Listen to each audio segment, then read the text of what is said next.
Pro Football Weekly is previewing the Monday night game. It's the Colts and the Bucs, and we saw the Colts on TV last week on primetime. Worried that it was going to be a bad game. Turned out they showed a little something against the Steelers. Can we expect more of the same? I'm not so sure. I will applaud the Colts on a great effort, particularly on defense last week. That's what's been kind of strange about this early going this season is the defense has actually shown major improvement, but everyone's been so focused on the struggles of the offense without Peyton Manning that there really hasn't been much talk about the defense. However, they lose Melvin Bullitt and Gary Brackett this week. They're both on IR for the season. I think that could be problematic. They made do without him last week. Pat Anger played the game of his life. It might be a little bit too much to expect for a repeat performance there, not to mention Curtis Painter making his first NFL start.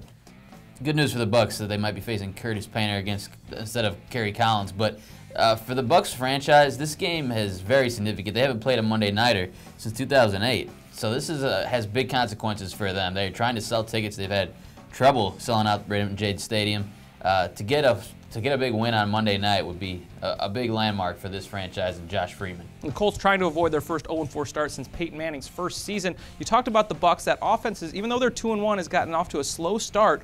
How is Josh Freeman going to get it untracked? Well, I think that there's never going to be an offense that really strikes you as extremely explosive. That's not what they have.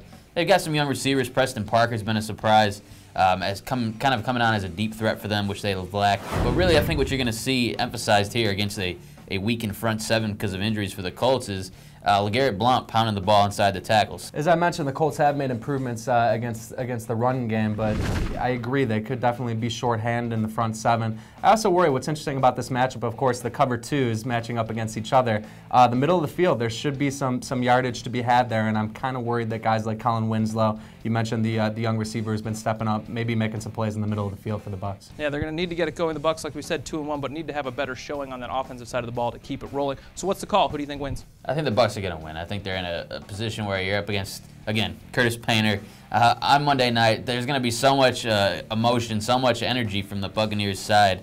That can help or hurt you in certain cases. I'm betting that this time it will help them and that they're going to have a win here, 3-1.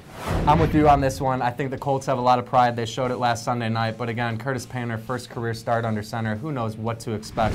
I got to take the Buccaneers in this game. Yeah, well, I didn't expect much from last week, and the Colts proved me wrong. Hopefully they'll do it again, and we'll see a good game at least on Monday night. That's a preview of the Bucs and Colts. For the best coverage of the NFL, be sure to follow us on Twitter or go to ProFootballWeekly.com.